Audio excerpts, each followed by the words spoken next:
Olá pessoal, estamos aqui eu, Rodolfo Senra, CEO, sócio fundador da Abril Investimentos, e o Pedro Meca, que opera o BIME, a mesa do BIME no dia a dia.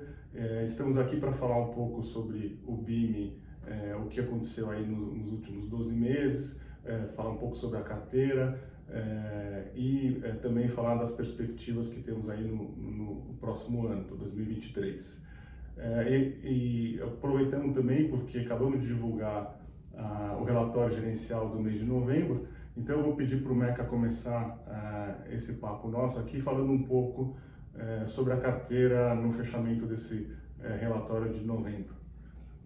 Bom, pessoal, falando basicamente do nosso resultado agora de novembro e da alocação, começar pela alocação, o fundo fechou o mês com praticamente 70% da carteira alocada em CRI, tanto nos CRIs de mercado quanto nos CRIs aqui da própria Abril. 20% mais ou menos da alocação está em cotas de fundo imobiliário, então a gente também tem as cotas de mercado e as cotas dos nossos FIIs aqui de permuta da casa. E 6% mais ou menos da alocação é investimentos diretos em permuta nos dois projetos que a gente já tem no portfólio. Se a gente considerar participação nos FIIs aqui da casa e nos projetos diretos de permuta, a gente tem mais ou menos 11% do portfólio em permutas da casa. E falando um pouquinho de resultado, agora no mês de novembro a gente teve um resultado por cota de 10 centavos, distribuímos 6 centavos e a gente ficou com esses 4 centavos de reserva para futuras alocações ou mesmo distribuições. De uma forma mais conservadora, a gente preferiu manter em reserva. Em relação à alocação do fundo, a gente está muito em linha do que a gente tinha falado durante a IPO, com o que a gente tinha de guidance para o ano de 2022, e é bem isso, né, Rodolfo? Exatamente, acho que é importante a gente colocar aqui, para quem ainda não sabe, que a gente teve essa ideia de criar o BIME justamente porque a Abril cresceu durante os últimos 10 anos como uma gestora focada em produtos mais estruturados, voltados para investidores profissionais, e essa é a nossa grande base. E o BIME foi criado para justamente dar acesso às nossas teses exclusivas, que até então só eram possíveis para esses investidores profissionais, aos investidores de varejo. E estamos muito felizes que a gente está conseguindo implementar isso, né? A nossa base de pessoas físicas investidas no BIME, por exemplo, já multiplicou por mais de 10 vezes, e a gente está aos poucos conseguindo implementar aquilo que a gente se propôs a fazer desde o começo. Nós temos dentro de casa aqui CRIs High Yield, são CRIs estruturados pelo nosso time, são exclusivos nossos, são CRIs com parceiros, com incorporadores que tomam esses CRIs de qualidade, e são CRIs que dão aí em torno de PCA mais 9 e PCA mais 10, dependendo do papel. Além disso, a gente tem as nossas famosas permutas imobiliárias, que é uma tese que a gente tem feito desde 2018. Hoje a gente tem aproximadamente 25 a 30 projetos alocados nessa tese, e o BIME ele participa de uma maneira minoritária. Os nossos veículos estruturados para esses investidores profissionais fazem a alocação de uma forma mais relevante, e o BIME de uma forma mais minoritária nesses investimentos. Então, com tudo isso, a gente tem aí um blend, um conjunto de ativos que tornam o todo da carteira do BIME cada vez mais interessante, cada vez mais rentável. Certo, Meca? Sim. Em relação a essa parte de permutas, considerando nos projetos que a gente tem que alocar em terreno, que a gente compra terreno, normalmente começa a retornar após um ano da compra, que é o caso do Jamaris, que é um dos projetos que a gente tem, que deve ser lançado agora no começo do ano de 2023. E às vezes, para encurtar esse caminho, a gente compra unidades prontas já de um empreendimento que já está sendo construído, que é o caso do Indy, que já está retornando para o fundo e já tem, já tem essa distribuição para o cotista de forma mais rápida.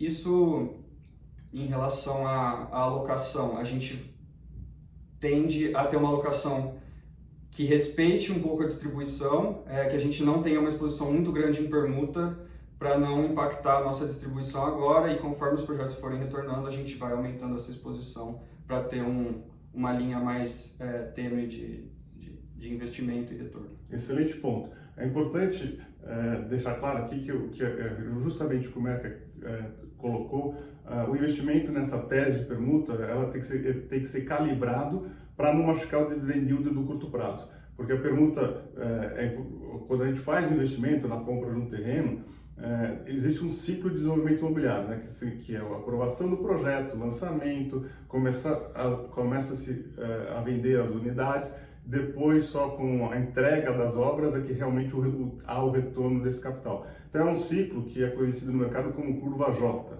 em que a liquidez desse projeto especificamente fica um pouco prejudicado nos primeiros anos. Então a ideia das permutas é alocar moderadamente para que a gente consiga não ferir o dividend yield no curto prazo, mas ter o retorno com mais robustez no longo prazo. E à medida que essas alocações forem sendo feitas, né, a gente consegue crescer, porque vão existir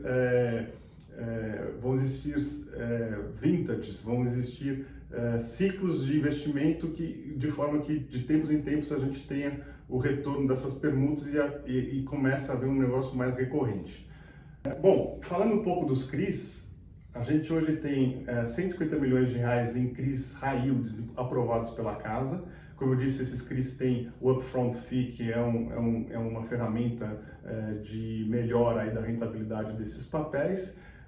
Todos eles na casa entre 9% e 10% mais IPCA, como eu também já disse. E o BIM tem se aproveitado dessa geração aí de CRIs para fazer essa mudança de alocação dos CRIs high grades, que inicialmente a gente investiu na carteira, para esses CRIs high yields proprietários da Abril Investimento. Só que para fazer essa mudança, a gente tem que vender esses papéis high grades no mercado para gerar caixa e para fazer o investimento nos nossos próprios CRIs. E devido ao momento de mercado que nós vivemos hoje, esse giro de carteira ele é mais difícil. A gente tem feito isso com moderação e com bastante estratégia, né, no sentido de proteger aí o investimento, mas em alguns casos a gente teve que fazer isso com alguma perda. Obviamente, a gente gera o caixa aqui e tenta fazer o casamento das operações, né, entre sair do high grade de mercado para entrar no high yield, mas essas operações de high yield elas são operações complexas. A gente faz aqui toda uma diligência de obra do incorporador responsável, das garantias, e isso às vezes leva mais tempo do que a gente imagina, até porque muitas das coisas não dependem exclusivamente de nós. O fechamento desses CRIs acaba escorregando. E aí tem um descasamento de caixa, e por mais que a gente tente monitorar e fazer a saída de uma maneira mais eficiente, às vezes a gente tem que tomar uma decisão de fazer o investimento nesses papéis que têm ótima rentabilidade no longo prazo, mas com a contrapartida aí de ter algum tipo de perda, certo? Sim, a partir do momento que a gente tem o fechamento dessa estruturação de CRI, a gente tem uma previsibilidade maior de como que vai ser o uso do caixa, né? Então, a gestão acaba, já tem a visão das próximas integralizações de CRI, como é que vai ser o fluxo do CRI, e aí para a gestão de caixa fica um pouquinho mais fácil, porque a gente já tem essa visão de como é que vão ser os próximos aportes do BIM nos próximos meses. Na verdade, esse giro de carteira que com alguma perda e combinado com o momento, né, de queda dos dividendos em função também muito importante, foi o efeito da deflação nisso. Tudo isso acho que foi o momento mais desafiador da história aí, da curta história do BIM nesse primeiro ano aí, praticamente primeiro ano de vida operacional do BIM.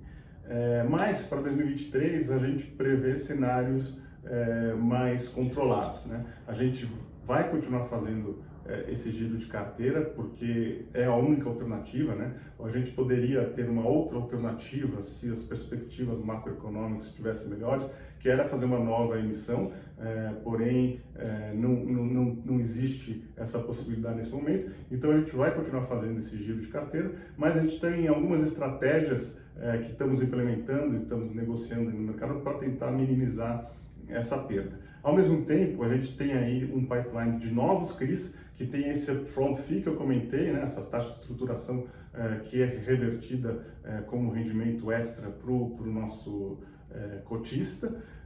Então nós vamos aproveitar para também entrar nesses novos papéis e dessa forma ter aí maior rentabilidade ao longo do ano. Bom, eu gostaria de aproveitar o momento, final de ano, para desejar a todos boas festas, um excelente 2023 para todos, com muita saúde, muita paz e muitas realizações, e agradecer a vocês, nossos cotistas, pela parceria, por estar juntos conosco nessa empreitada de fazer que o BIM seja cada dia mais um grande sucesso e que cada vez mais a gente possa dar boas notícias aí para nossa base de cotistas. Boa. Obrigado, pessoal. Boas festas para todo mundo e feliz ano novo.